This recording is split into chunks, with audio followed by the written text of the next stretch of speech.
Welcome back to Warrior's Den. This is episode 101 after a little break from the podcast because I was out hunting with my wife. So this is an episode we recorded while sitting on top of a mountain in my truck looking over vast vistas, which are apparently good for your health. This is obviously not a normal episode because I recorded it out in the middle of nowhere. So it is cool that, again, one of the things about this podcast that I want to do is sort of the life and the way martial artists in general operate. We are not just dumb meatheads. Get it? It's a joke. Hunting. Haha. Me and my wife, started going hunting many years ago when we first started dating, hilariously. And we discussed that this episode is mostly on hunting and discussing hunting, particularly in British Columbia, why we do it, if it's something for you, why it is a good thing for your mental health as well. Mainly just to get away from it all, even if you don't catch anything that you're legally allowed to, of course. And do a new hobby, get back to nature, and get what I believe is ethically sourced meat that is extremely healthy. And here's a little bit about what she said on the topic. And hunting, I never thought I would ever go hunting. That's never crossed my mind. I didn't listen to Joe Rogan. I did not watch Meat Eater. But I guess at the time, I had a lot of health issues. And I was doing process of elimination and trying to figure out what was wrong or how to fix my body because our medical system obviously failed me. John pointed her in the right direction. To listen to podcasts. And Ben Greenfield, one of the biohackers I was listening to, and Joe Rogan, they kept raving about, all these free-range meat. And one of the reasons, I guess, I started was because I wanted free-range meat. It's the healthiest... Free-range as you can get. Healthiest meat you can get. Okay, if that doesn't pique your interest, these ads will, of course.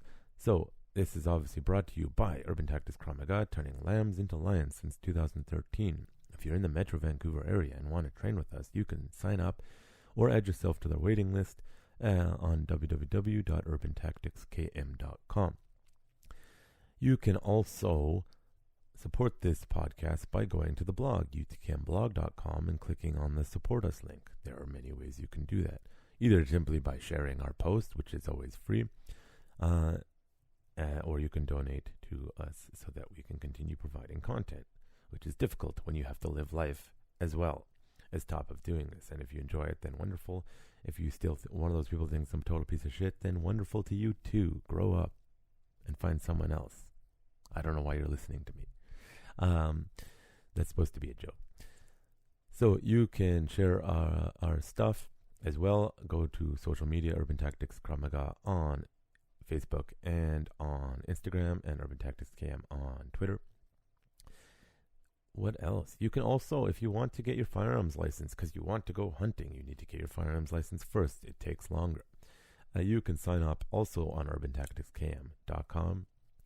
And I have a couple upcoming courses, 2 in Surrey, if you're listening to this, of course, recent release, and 2 in one in Burnaby in the next few months, but I will continue to have them. So sign up early as they fill up fast for that. If you want your firearms license in British Columbia and Canada, you do not need to be a citizen if you want to do it, but you do need to do the course, pass the course, submit your paperwork, and then hopefully, if you're not too screwed up of a human being, you can get your firearms license. So you can do that.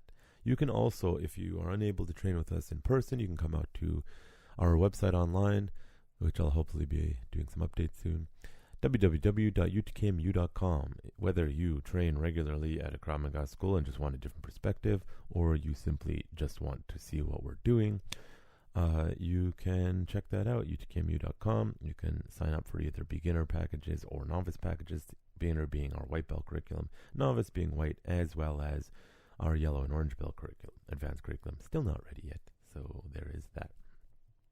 So you can check it out, support this podcast. Of course, don't forget to like and share any of our episodes, regardless of what streaming platform you are using to listen to them.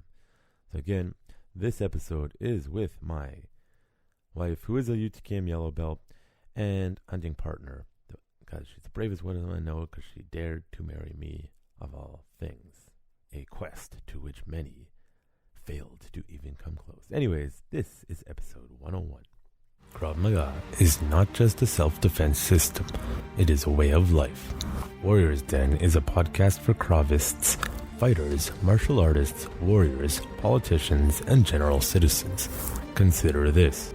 The society that separates scholars from its warriors will have its thinking done by cowards and its fighting done by fools. Lucidity. Your host, Jonathan Fader, talks to guests in an open and uncensored format about their fights, their philosophies, and their lives. No topic is taboo, and the conversation may start in one place and end in another. As the quote suggests, you cannot separate the warrior from the politics and the world around them, as a true warrior must be a student in all forms of art and science.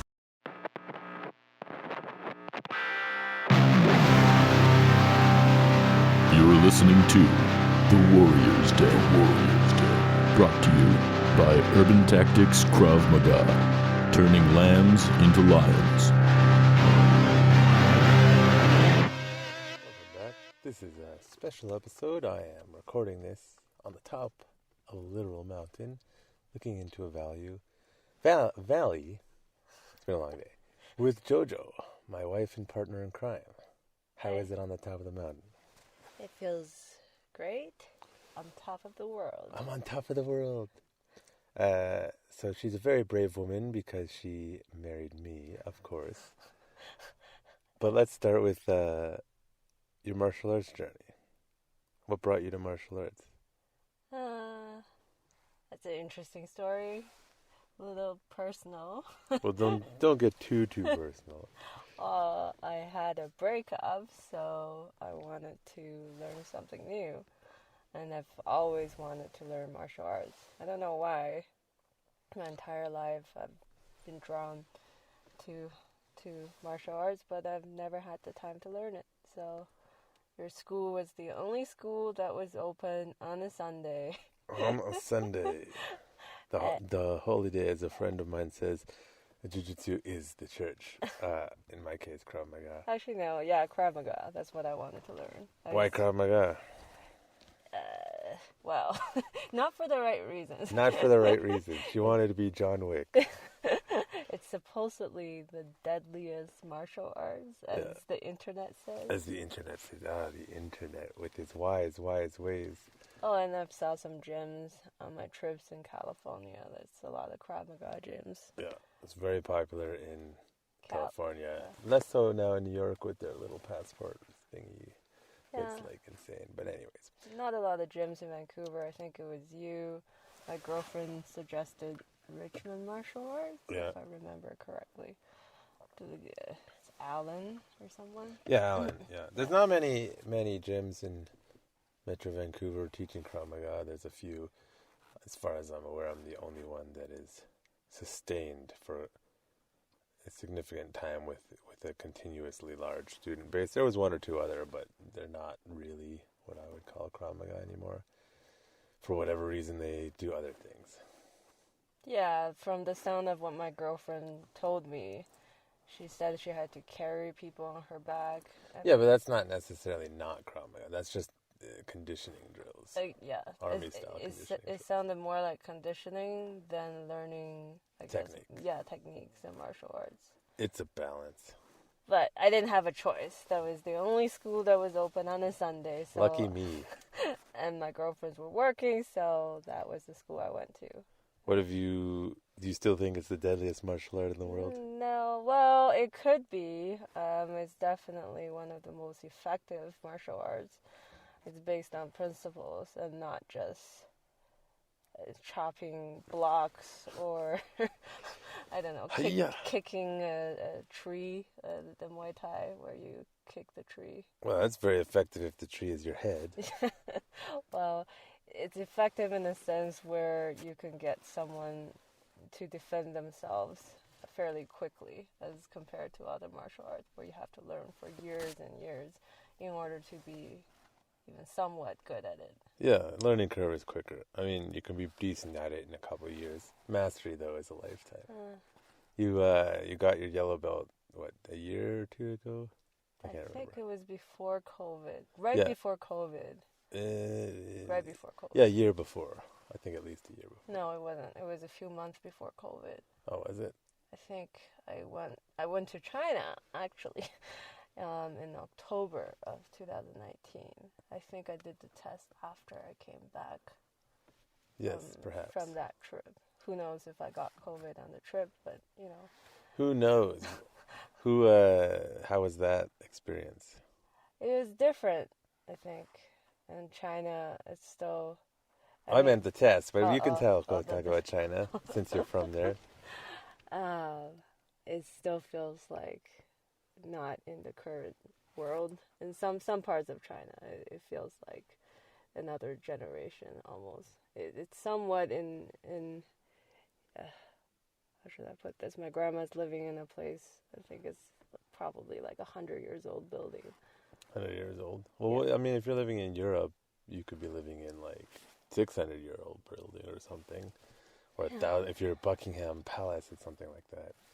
Yeah, but, you know, anyways, when I came back, I did the test. It was very, very difficult. Very difficult.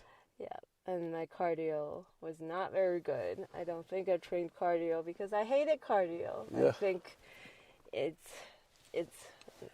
not a waste of time, but I didn't want to lose my muscles. Yeah, well, I tell people, if you're in good and reasonable shape, then 4 to 6 week prep will get you in physical enough shape that the test should be pretty okay. If you're not in physical shape, then they're going to be very difficult, even with 4 to 6 weeks. But as I tell everyone, the purpose is it's just as much a mental test. So even I've had like really fit people get like exhausted because it's a scalable. Right. If future instructors are listening to this, it's about making it hard for an individual. So if someone is not an elite athlete, you don't treat them like they're in the military. But if someone's in the military, you treat them like worse. Push people to their limits. Yeah, we had a really physical guy. I think he's in his 50s. Oh, yeah, that test, yeah. I think he did over 500 Easily. push-ups, sit-ups, and squats. What do I do now? I don't know. Do more. We're not ready yet. What? Yeah, do more. So, well, he's an interesting example of someone who just kept himself in shape his whole life. Really, that's what he did. Just kept himself in shape. You would not know his age. And he just made some young people look like nothing, all because he just keeps himself in shape. But yeah, definitely cardio. You have to do cardio. I didn't train cardio for my yellow belt test because I just despised cardio for a few years. Yeah.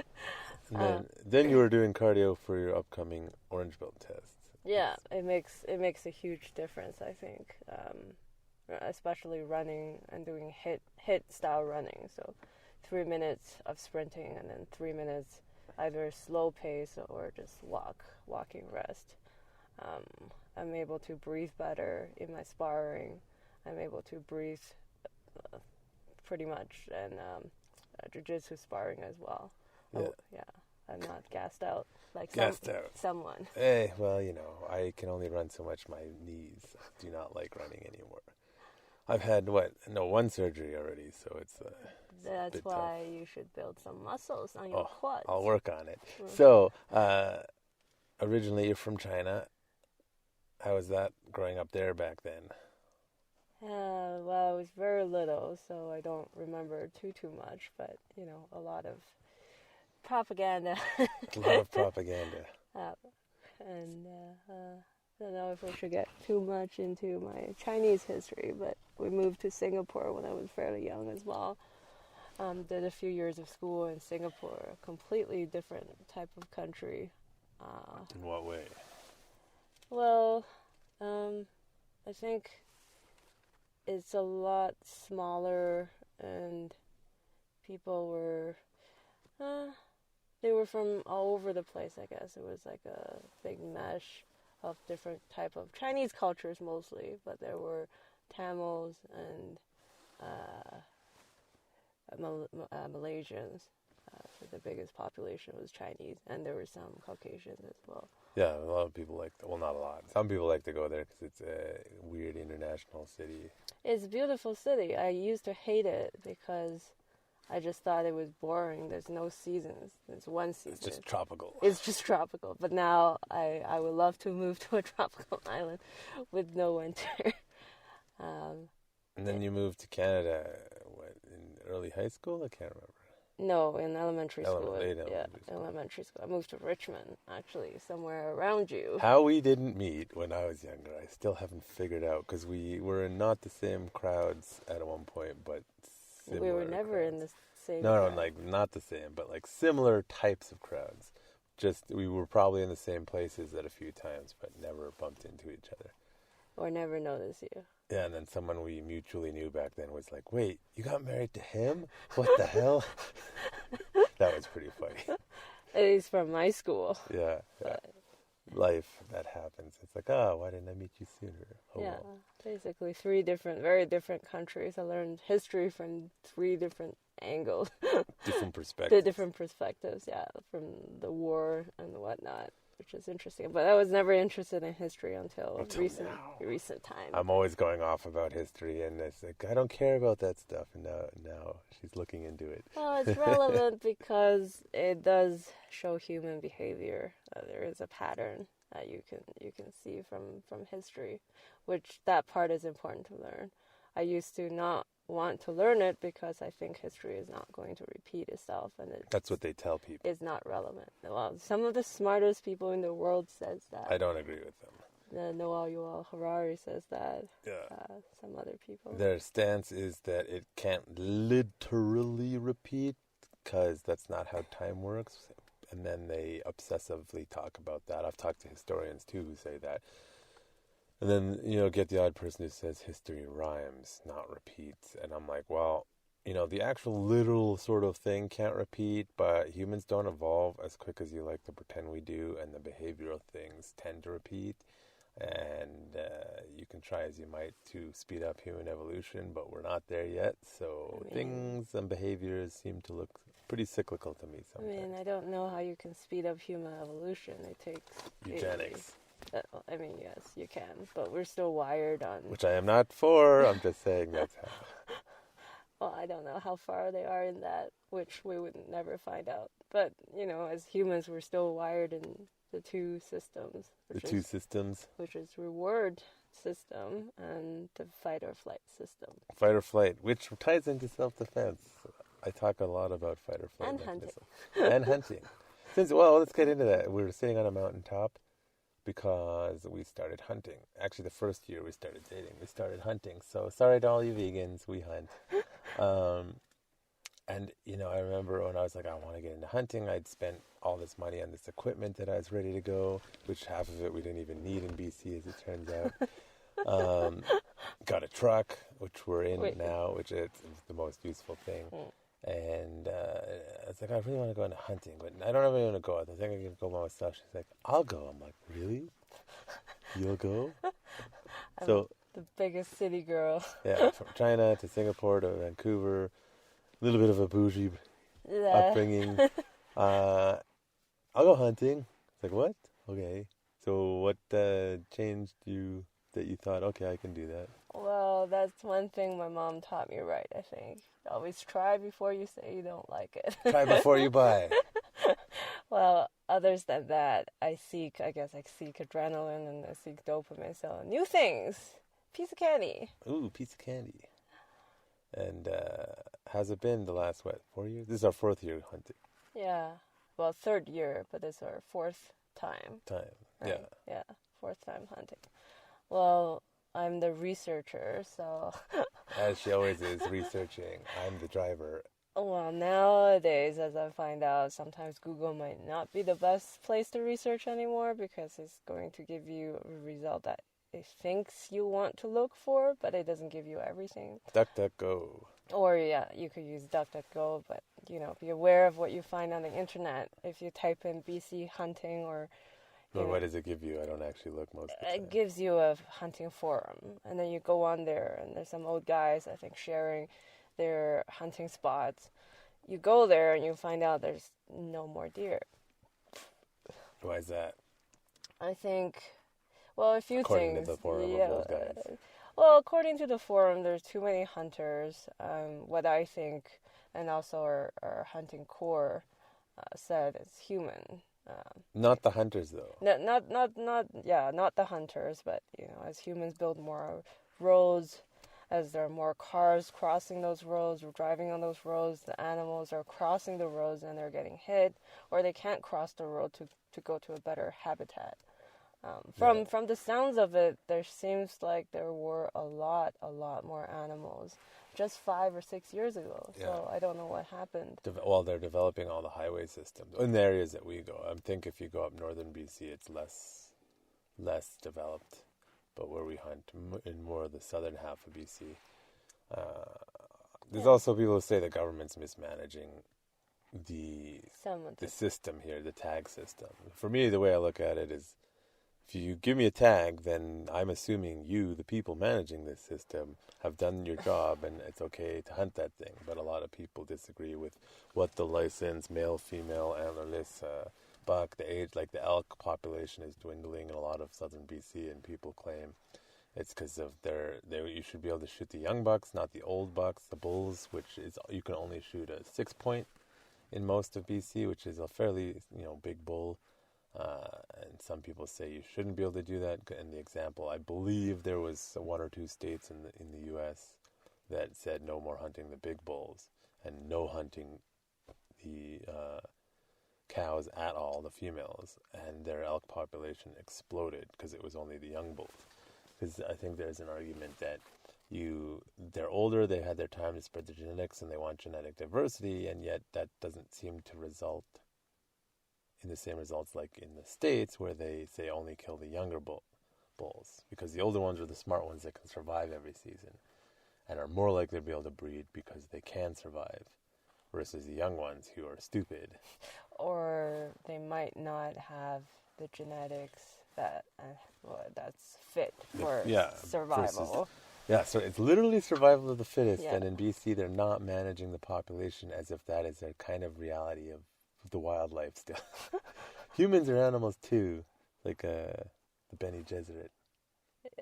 Or the Bene Gesserit are not animals. Well, we haven't. I mean, looking at the animals, how different are we from them? Fight or flight. From in that perspective, we're actually very similar. When you see an animal, they look at you and then they decide. What do I want to do? Yeah. The whitetail. What is that? Is that a thing? What is that? I don't like that thing. Run. Mule deer.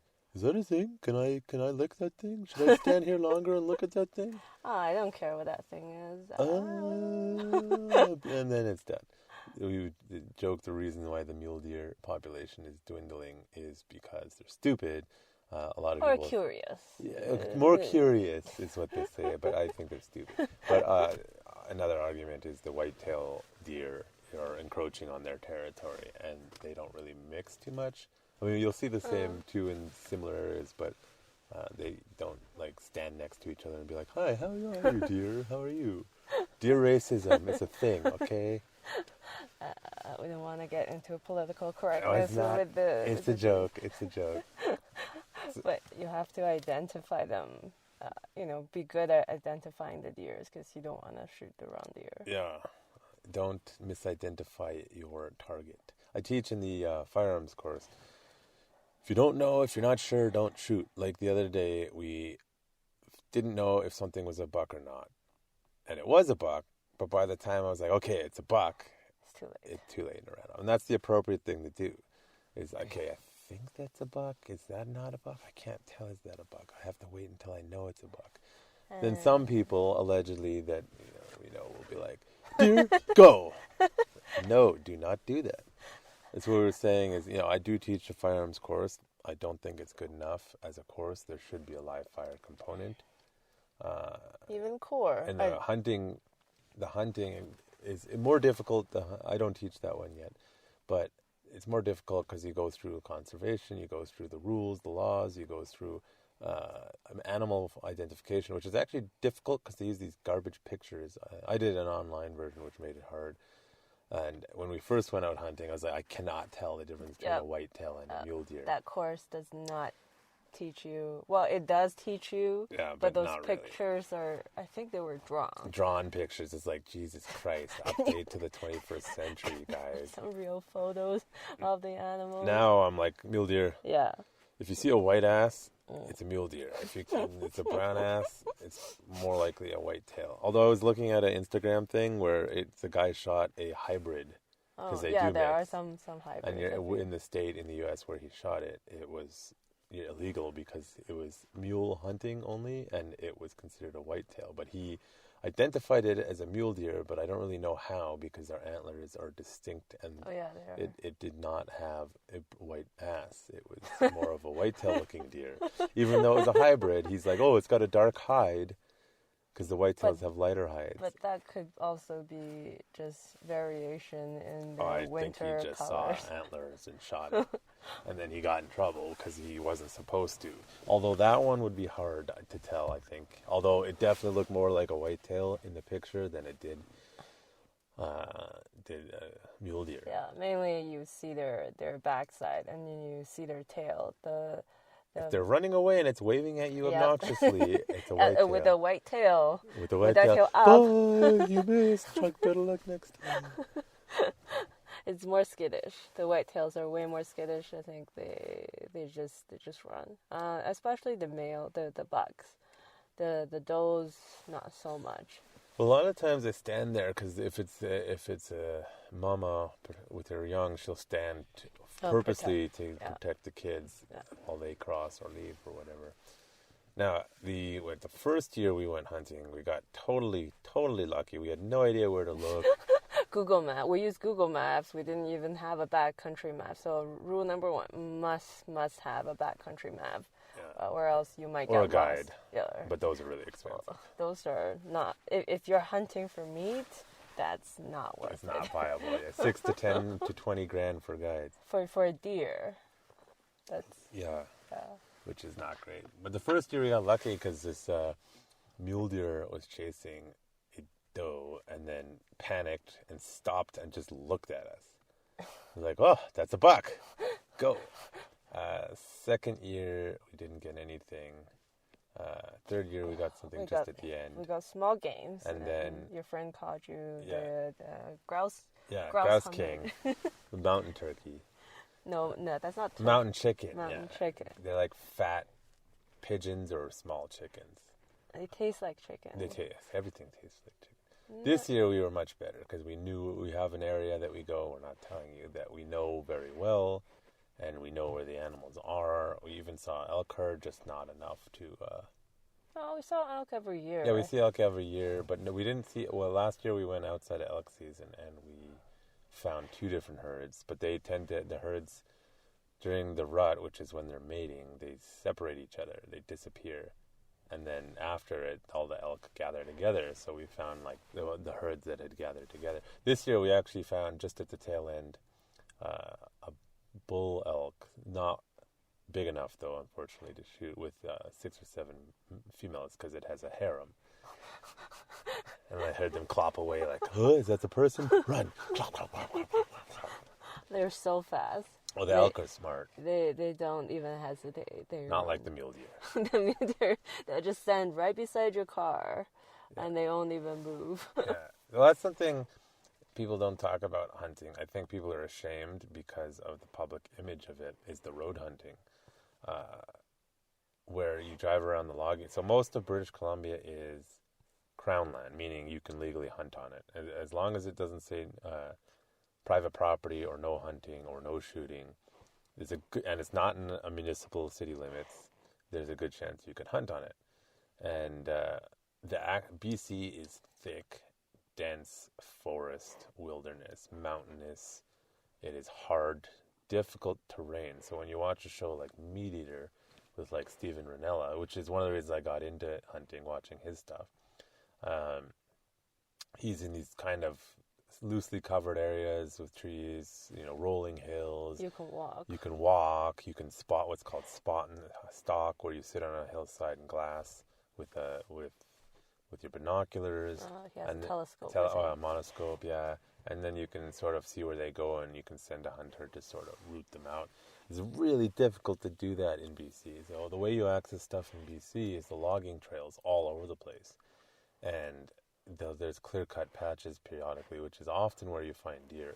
Now, you can sit at the top of a clear-cut in glass, but you don't even know if there's deer in that area. So you really need to know an area. So another way people hunt in BC is you road hunt. You drive around the logging roads in areas where you kind of know where there are deer, and if you see movement, you stop, get out of your vehicle, identify it, or you can identify in the vehicle, and then you load your firearm outside. Now, other people, we're watching this video of this young guy. He knows the area where he hunts so well. He'll hike in 5 kilometers, sit there, but he spent all year studying the region. So or his whole life. Yeah, his whole life. So it's if you're a new hunter or you go way outside your region, like we're in Metro Vancouver, which is Region 2, it's too much people. You can't. There's no animals. It's either no animals, or it's private property, or it's no shooting or no hunting. So you got to go way out into other regions like the Kootenays or Okanagan. We haven't done up north yet, but I suspect that that's still okay up there because there's not that many people up there. First year we went hunting, we were near around Kamloops area because my parents actually live in Kamloops very conveniently. It's a pit stop, yeah. So we didn't have to get most of our hunting gears. Actually, the first year I just bought a pair of 511 and wore my winter clothes, and there we went. Yeah, sounds about right. Under Armour, the best for the underlayer. You must get the 4.0 and 3.0. The 4.0 if you can.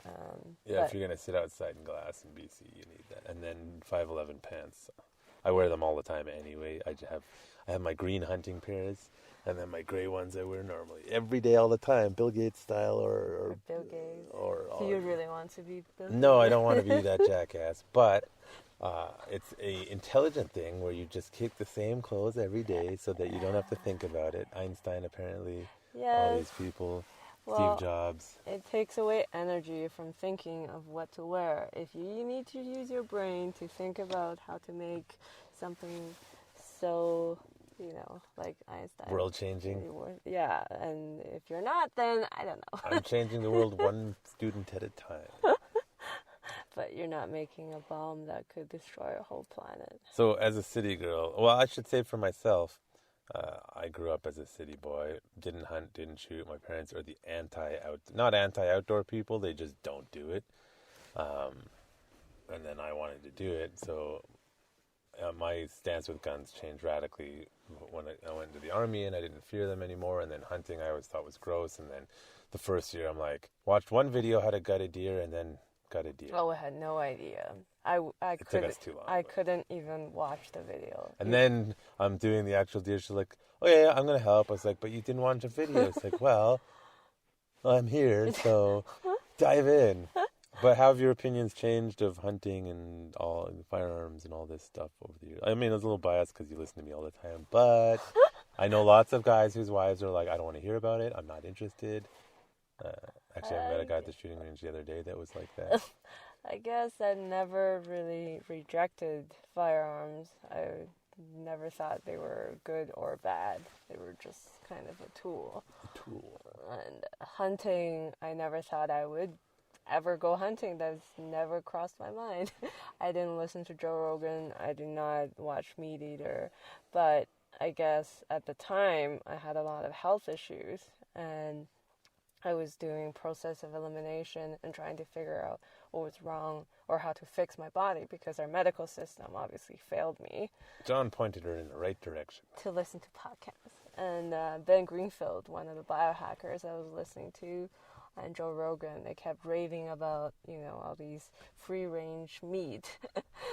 And one of the reasons, I guess, I started was because I wanted free-range meat. It's the healthiest... Free-range as you can get. Healthiest meat you can get. First year we went hunting. We just had no idea what we were doing. And now, I guess, we have a little bit of an idea of where to find a deer and whatnot. Well, we know where to look. Yeah. Gutting the deer was definitely Still gross. Very gross. It's getting less gross now, though, after gutting a few deers over the years. But, you know, you get it kind of desensitized, almost like a doctor, you know, if you practice on enough, you know, people use... Yeah, sharp knife. You need a sharp knife. If you don't and it's cold out, it's going to be a bad day. Yeah. Yeah. And we asked our friend, like, how to do it. Not the best guy to ask hunting advice, though. He does show us some good areas. But it's like you have to plug the butthole and pull the butthole out. You didn't know that? No, I didn't do research. I'm just like, let's go hunting, guys. I knew how to shoot. That's the important part. Woo! You should watch some field dressing videos of how to do it. If the deer is too heavy, if you're too far away from your car, you want to... I did watch one of a bear the other day. Oh.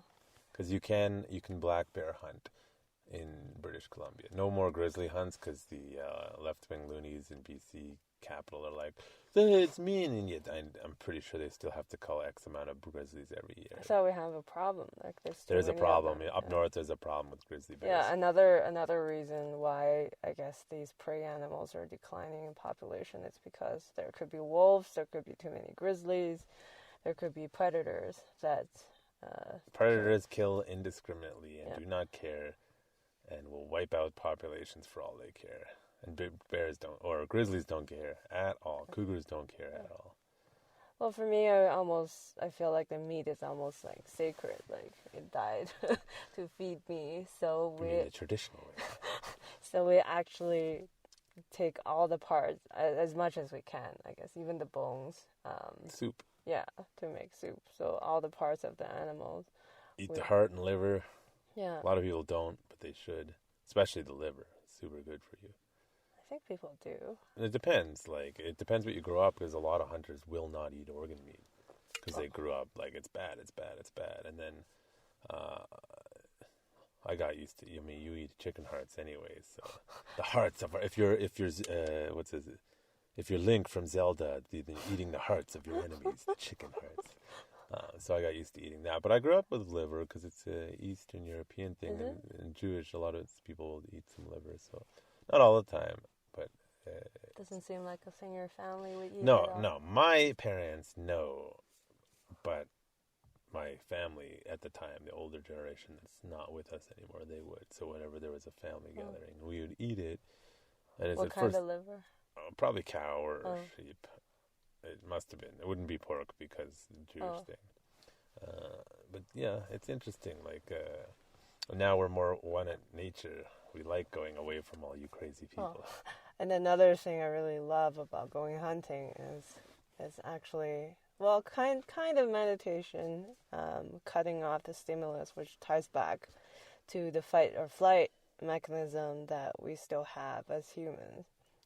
That we live a highly stressful life in the cities nowadays, whether you're stuck in traffic or your angry boss or customer, whatever it is, or angry girlfriend, angry girlfriend, or crazy wife. Yep. Whatever it is, you might be running hot, as John would put it, and you need to cool that down. A lot of times when you meditate, you still can't. You can't cut off the stimulus completely, whatever it is. If you're out in the nature, you're forced to not have reception sometimes, and you can't check your phone for that dopamine hit, for that message to pop up, or that message that stresses you out. You just can't. You don't have it for a few days.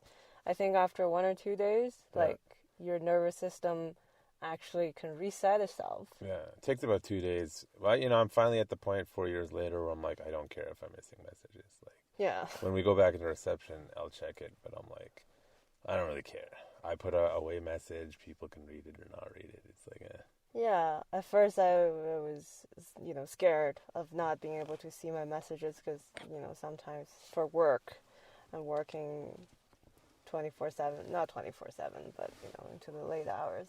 Used to work more, and then all of a sudden, like, someone was like, you need to calm down and take a break. And Well, it's important to live a balanced life because we don't realize how much stress we're in. And it's like these animals, they're feeding, they're fine, and then you drive by and then they stress out. Or if you shoot them, obviously.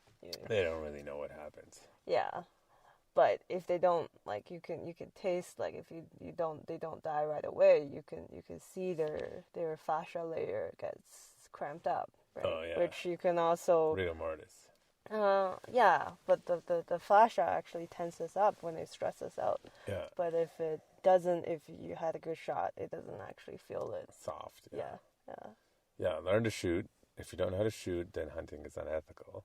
Yeah. You should be able to Yeah. shoot, and you need to know what distances you can shoot at comfortably and safely. Like, I was a trained sniper in the Army many, many years ago, but I'm out of practice, and I don't know my rifles like I used to, so I don't like shooting very far because I don't have the time practicing. How far did you have to shoot in the Army? Oh, well, depending on the rifle, I was trained on two different ones.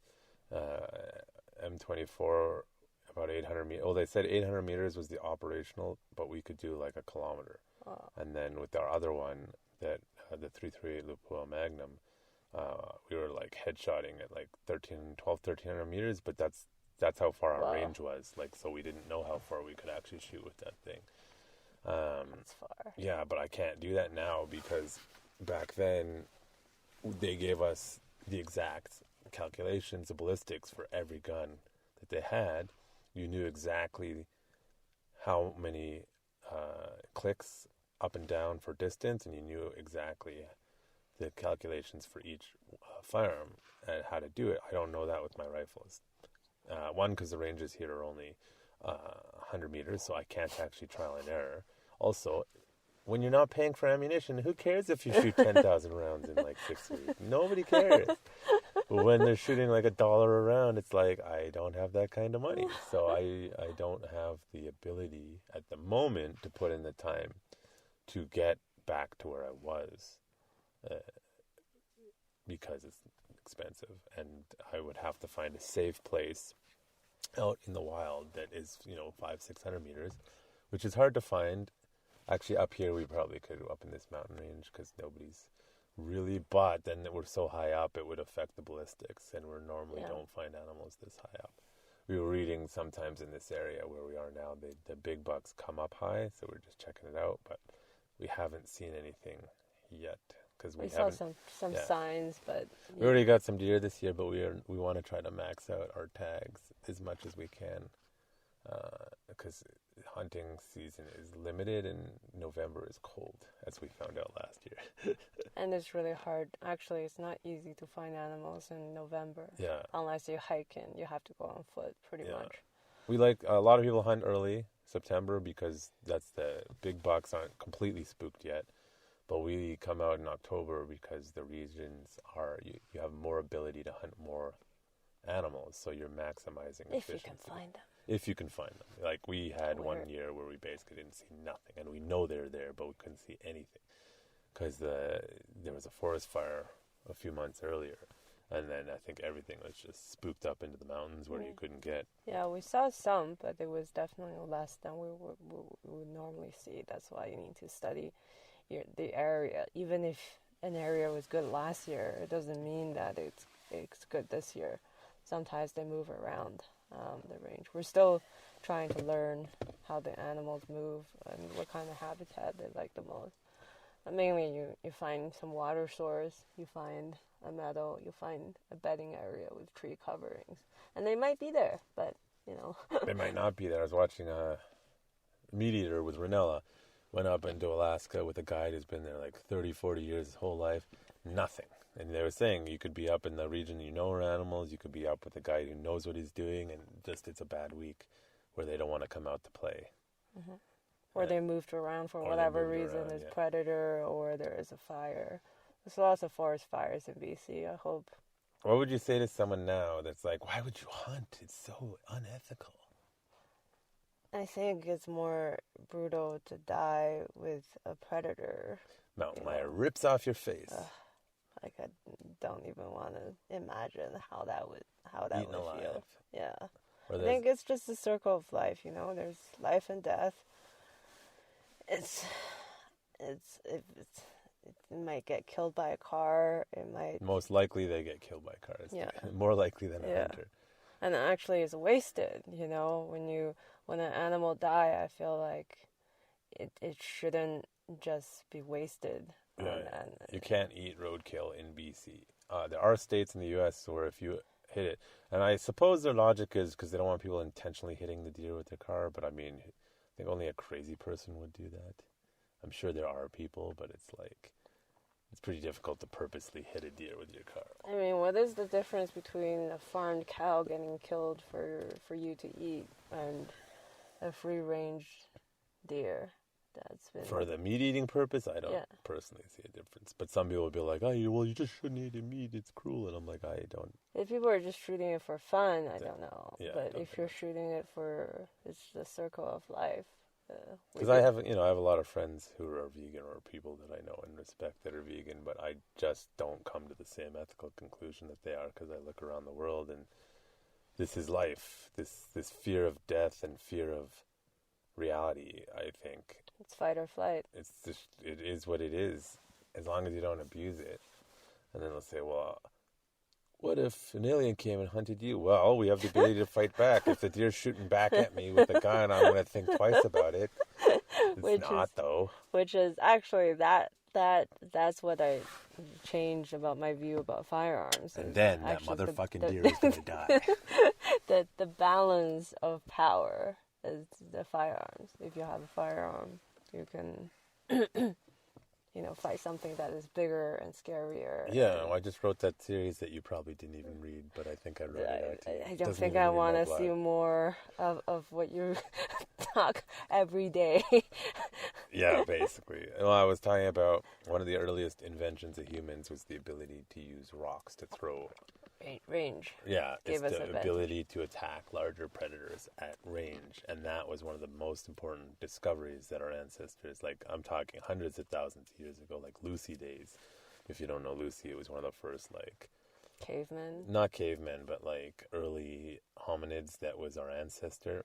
Why is he called Lucy? Because it was a girl. Oh, named Lucy. It was She, and I don't think Lucy is a Homo sapien, but something before that. But they noticed the difference in the design of the body of Lucy. This is from I was reading a book, The Social Leap, William von Zippel. All of a sudden, it's the first skeleton they found that had the range of motion capable of throwing. So even today, chimpanzees, gorillas can't throw. They still can't? They still can't throw. They don't have the ability to rotate their shoulder in a way. So that was a mutation. It was a mutation. Someone probably figured out, I can drop a rock. It probably started with dropping a rock, and then it turned into just constant throwing a rock. Dropping the rock's my speculation. So attacking from afar, and then we came up with, I believe, spears and then bow and arrow. So throwing and poking spears and then bows and arrows. And it's actually quite ancient, all those technologies. Bows and arrows, I think, are 40,000 years ago, they think. Or something. I'm probably screwing that up. So we did learn that the ability to attack from afar now had the ability to mitigate strength. So if alpha male jackass over there is a piece of shit, and he can maneuver around the rest of us easily on one-on-one battles, well, either we can use tools to attack them from afar, or we can gang up on them. And then we used the tactics of ganging up and also attacking from afar, which now turned us into the apex predator. Which probably is deep-rooted in our genetics, in our DNA. At this point, yeah. In-group, out-group as well. It's a very dangerous psychological phenomenon. But I want to say, getting back to the mental health thing, like you were saying, just running hot and coming out here, and it's calmed you down. And me, just getting away. Yeah. Well, in the first year, we didn't actually do camping. And then second year, we kind of cheated. We went camping for a day or two. It was so cold. Well, yeah, we had a tent. The first year we had a tent, and I'm fine with that. And then someone was not. I have frostbite on my face. It wasn't frostbite. It's almost frostbite. No, it was not frostbite. Anyways, our friend has an uncle up where we were, so we ended up going there, and then we kind of cheated. And then last year we got a canopy on my truck so that we could sleep in the bed of the truck. We were debating, do we get a roof tent? And I was like, no, I want a canopy because I want to be able to move stuff in the rain in Vancouver and also make it practical. And then we built some drawers and a raised bed. It's permanent. So that's why when I say I can, whenever I can hop in my truck for the apocalypse and just bail, well, we have like 2 weeks of like just canned food or whatever in the truck so that we could survive for about 2 weeks if we needed to.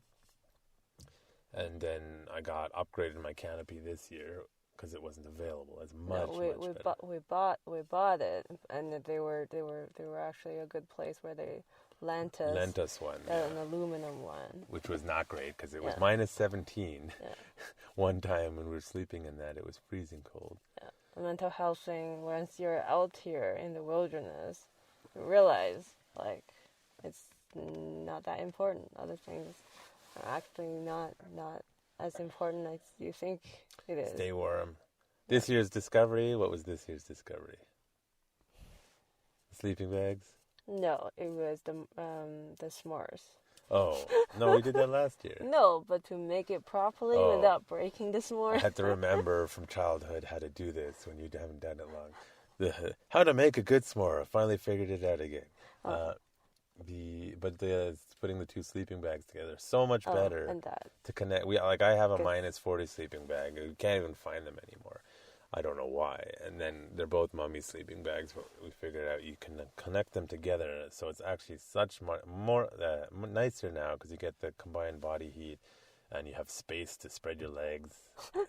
It's instead nice. of getting confined in a mummy kind of, you couldn't move your feet or your legs because they were so tight in the sleeping bag. But I know for me though, coming out. Actually, the first realization was before this was when I did the Camp My Way. It's the first time I really just went out for a few days in the wilderness with no reception in a long time. Because I don't, other than the army, but it's kind of a different experience in a different country. And it's like just getting away. And that's where I started realizing that and then looking at research, it's like we are overstimulated, period, as a species. And people need to learn to disconnect and put it away. Yeah. Like the gadgets, your phones, your messages, the notifications, turn them off, or even Netflix, right? Your mind is constantly stimulated, and once you're in the wilderness, it gets dark at like 6 or 7. There's nothing you can do. You can't go on the internet. You can't go look up something on Google. You don't have someone to talk to on Facebook, and it forces you to just relax. And then you can sleep. Every time we go camp and go back home, I can sleep at 8 or 9 o'clock.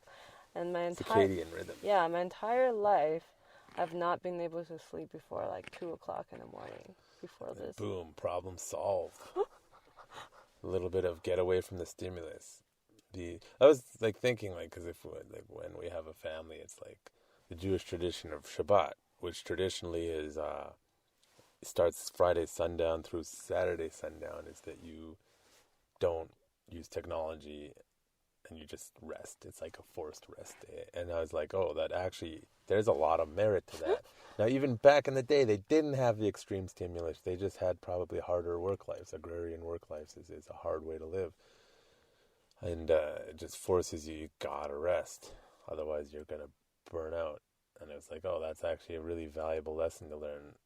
That you need that forced rest weekly at least and minimum. Nowadays, I would say with all the stimulus that we have, the rustling is I'm using the lapel mics because I don't have room in the truck for the big setup.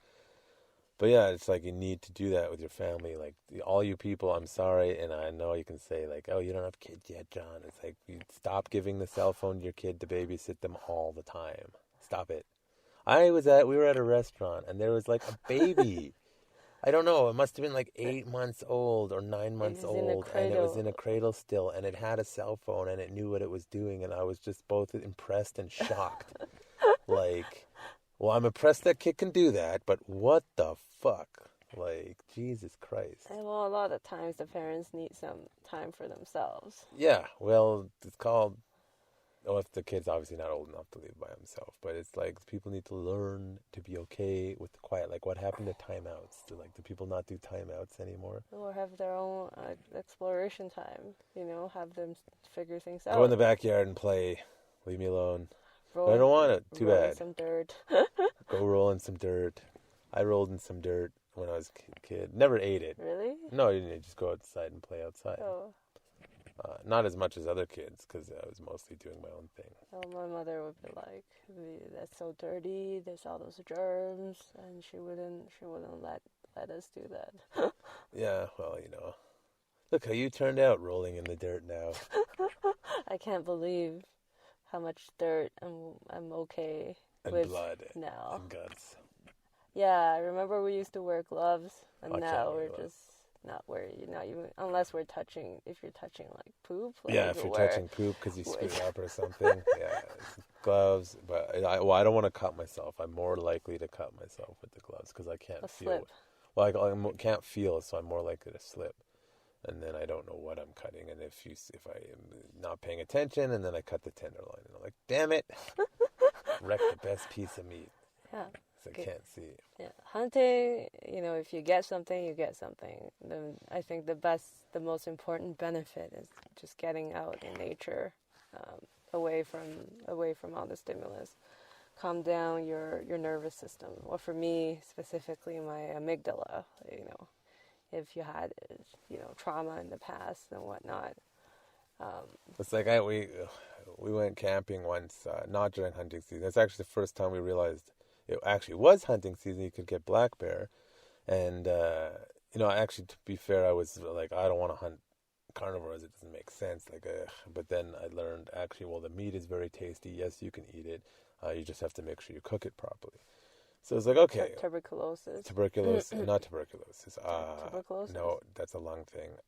Trichinosis. Oh, trichinosis. Which is a parasite thing. The other one's for the deer thing. If you see it, you might see. No, it's chronic wasting. There is tuberculosis in some of the animals. I forgot which ones. We haven't seen it in this area. You check the lungs for white spots. Yeah. No, we got healthy ones this year. Sorry, what was I saying before that? The bear. You said you wouldn't hunt the bear, carnivores. Oh, and then you just learn about it, and you're like, oh, you actually can, and then you realize, I think I was talking about something else, but whatever, and then the stigma. The bear and the meat. Yeah, and then the stigmas we have about what we eat and why we eat it, and then you learn things like, well, apparently lobster used to be a poor man's food, and it was very affordable and cheap, and then some U.S. president liked lobster, and so the elites made some fancy, expensive food. Not in Asia. We eat everything. Yeah, and that's what I'm saying. It's like these ideas we have about food and what you can and cannot eat, and how much of it was influenced by big industry or by pop culture, and then we believe things about meat and food that are simply false. Or Disney. Or Disney, the Bambi personification and the bear. of animals. Bear? Yogi Bear? No, that's a different bear. Pooh Bear? No, that's not Disney. I guess that's Disney now. I think it's Disney. Pooh. Winnie the Pooh. Winnie the Pooh. Oh, it's cute. Well, bears are cute, but they can also fucking rip your face off. So there is that. We actually have never seen a grizzly in the wild. Not that I really care to. We've seen black bear. I was actually really scared of grizzlies and wolves. What if a bear gets us? Yeah. The first time we actually went out camping, I was overly prepared. Got solar chargers. We vacuum sealed all the batteries, everything. Well, that's my army. Like, get ready. Make sure you have absolutely everything. So Dry bags. Dry bags. For everything. Yeah. But you were scared of the bears, and now you're like, black bears aren't so you don't scary. even see them. You don't even see animals. If you actually come out in the wilderness, you barely will see anything. And if you do, it's luck, or you're startled or something like that. Only time you have to worry is if you get in between a cougar or bear and their cubs. Yeah. Then you have to have a little bit of a problem, but that's only in the spring. Yeah, always carry a bear spray, though. If you're out in the wild, yeah. Just in case. Though some people are not as fast. We heard our friend, who was it? Their aunt or uncle, their friend, someone? No, our friend's sister-in-law's dad or something. They fought off a grizzly with a cane. Yeah, he's like, but they needed surgery afterwards. Yeah, their faces were messed up. Yeah, if you can't get them off you really quick, then you're in trouble. and you're still in trouble. The grizzlies you don't want to mess with. But people are like terrified of the black bears. They usually just look at you and run away. The black bears. They're small, actually. They're scared of you. They're like fat humans, fat and furry humans. Like basically. I would think they wouldn't care so much, but they're actually scared Well, of humans. sometimes, like if they're curious, I've seen videos of black bears. Or if they live in provincial parks, or you know.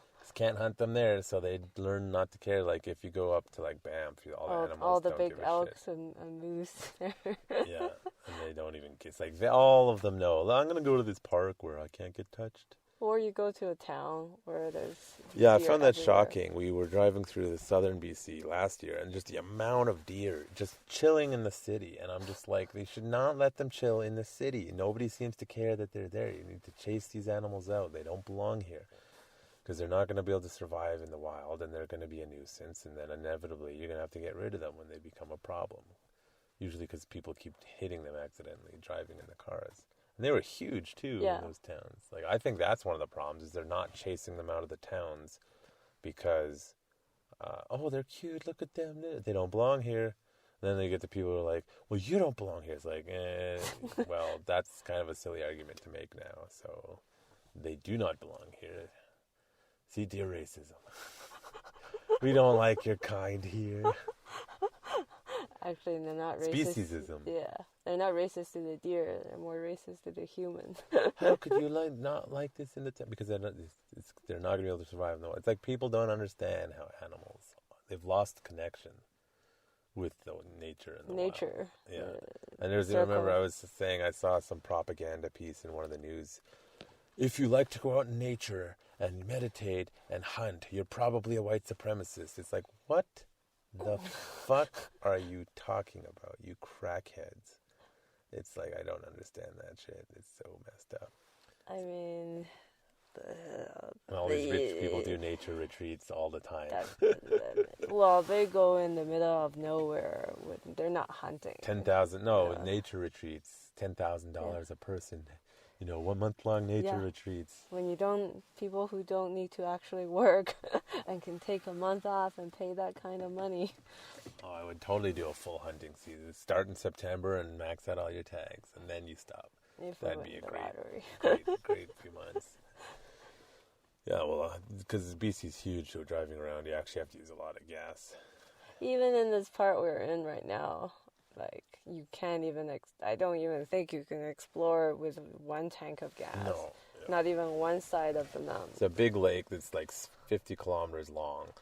And while there are places, like in a huge emergency, there's the logging people around, you could probably coax them to get some gas. Also, be careful of the logging trucks, because if they can't stop in time. Yeah, we heard a story of that. Yeah. Yeah, you're supposed to have a radio. Most of us don't. And you just have to realize that if a fully loaded logging truck is coming full speed at you, you get out of the way. They do not get out of the way. They can't stop. And someone told us a guy got smoked with his truck, and his camper got just mauled because the guy couldn't stop.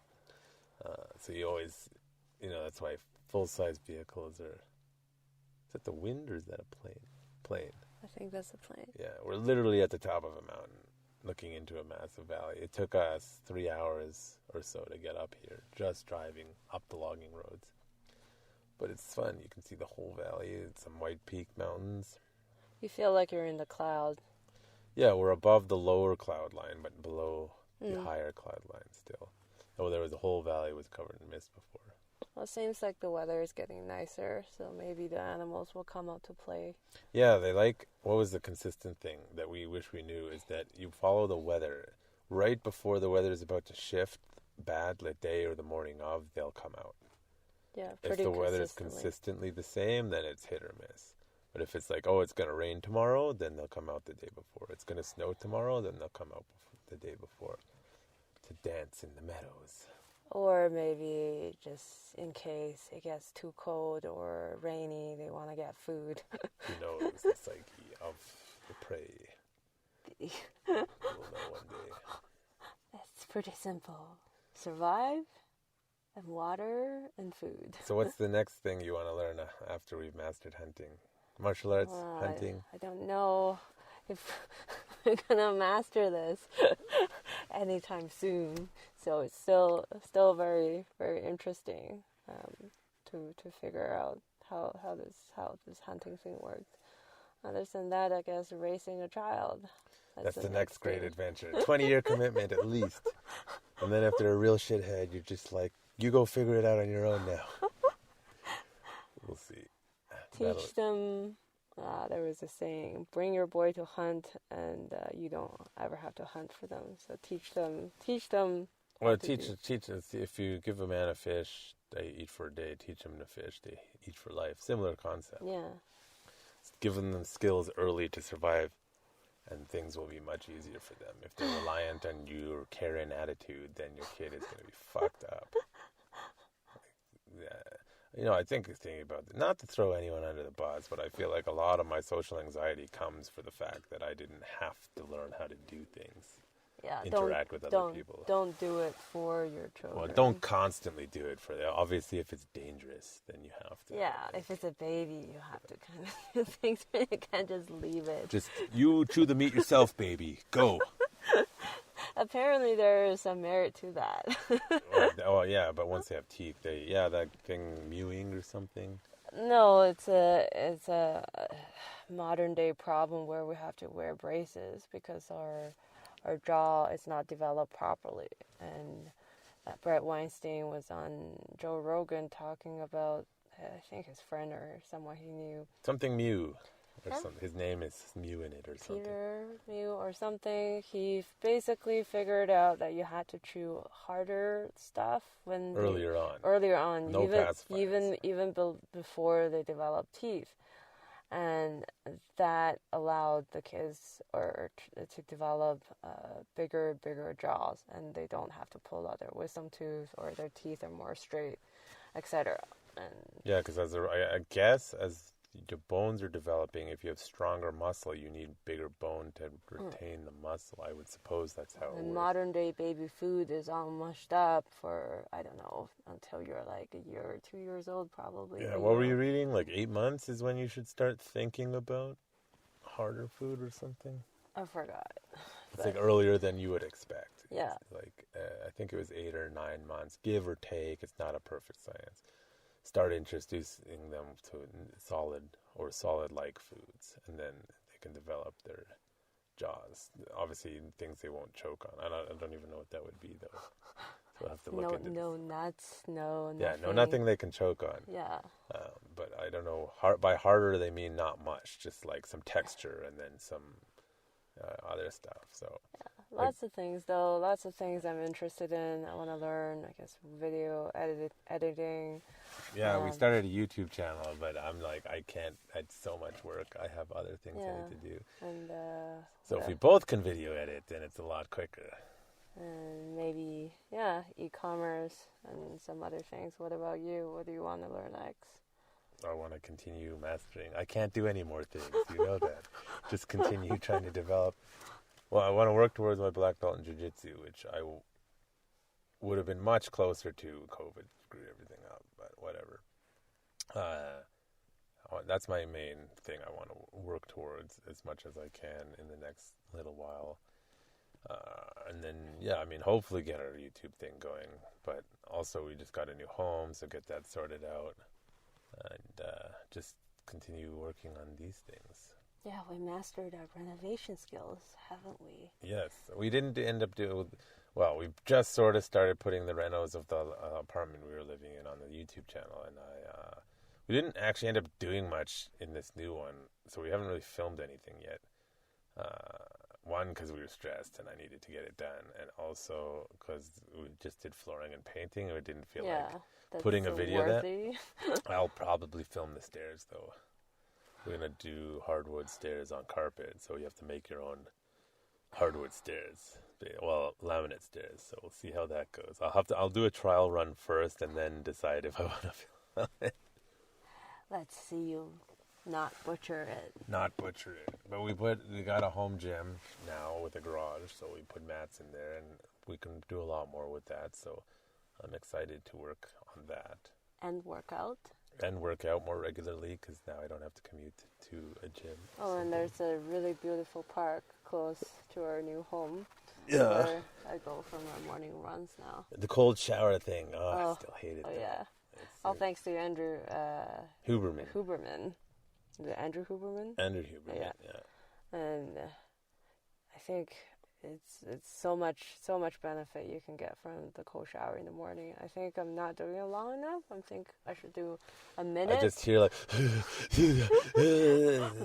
like a grouse. And we actually have cold and hot water now in our apartment. It's it ice didn't work water. properly, so now it's ice water or hot boiling water. I can't even stay in the water for more than 10 seconds before pulling out. It's so cold.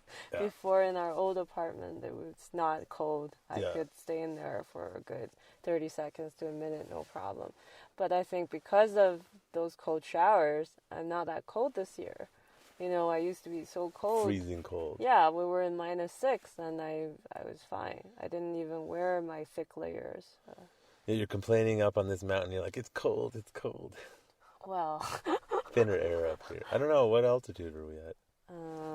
It took about an probably hour like to drive 2,000 almost, probably. 2,000 meters or feet. Let's see. I'm not going to tell you where, but it's a mountain in BC somewhere that overlooks other mountains in BC somewhere. Yeah, like 18, about 2,000, I would say. Like, that's 18. Yeah. Oh, it's a pretty steep climb there, I can see on the topographical map. If you don't know how to read a map, it's a very important skill, because if all satellites get knocked out, and it's actually a skill I learned in school, and I can still read a map reasonably well, topographical map and otherwise. A lot of people don't know how to do that anymore. I just have my phone. Hey, man, if a solar flare knocked out all the satellites and you got to go back to map reading and you don't know how to read a map properly, you're screwed. It's not just going to tell you where to go. Cities are different, because I know she's thinking now. Why don't you learn where you're going in cities?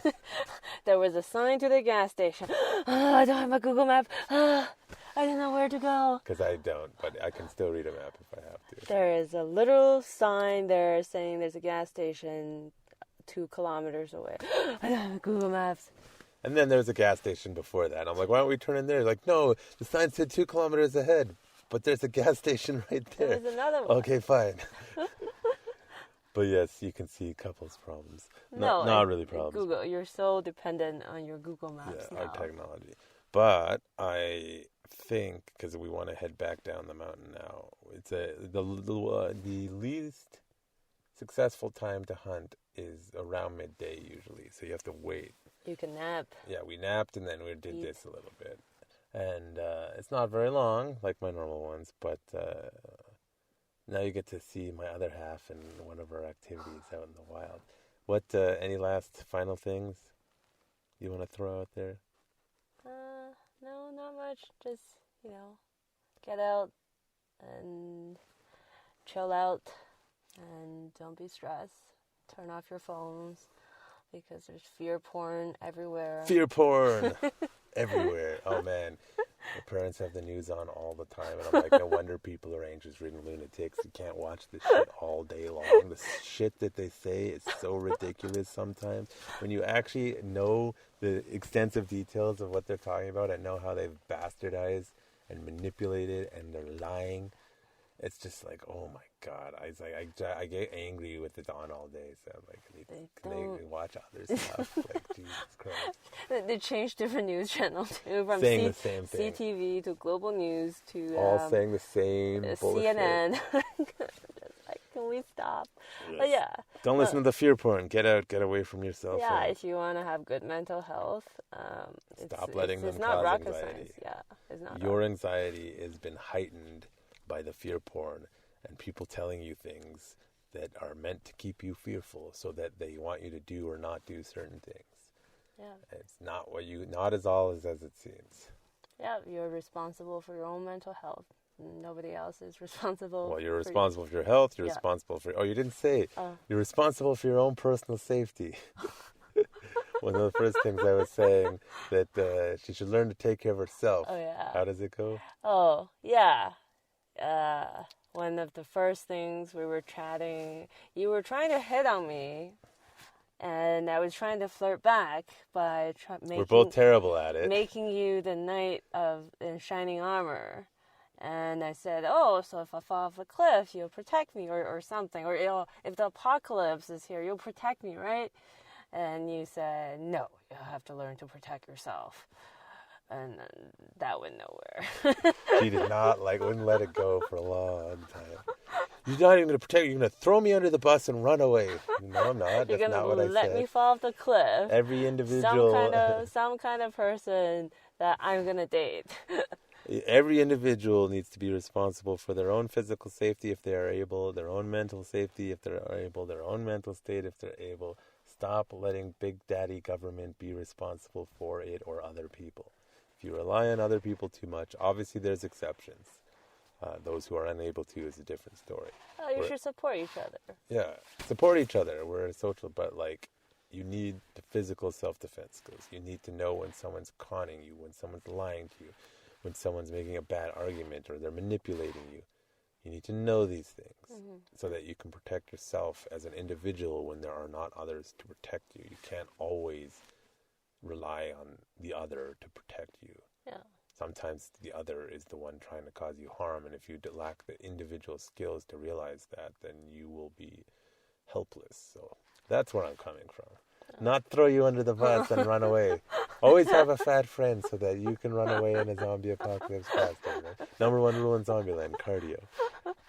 That's why I'm training now, just in case. Zombie apocalypse. Yeah, be aware of your state, your mental state and your physical state, and be realistic of things. That's it. That's all. Well, thanks for coming up the mountain with me and having the balls to marry me. For the great battles. The great battles, yes. Well, thanks for listening. listening. Or the ovaries, as they say. Yes, we'll get into that.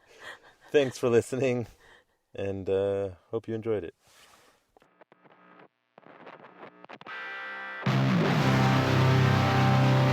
You're listening to The Warrior's Day. Brought to you by Urban Tactics Krav Maga. Turning lambs into lions.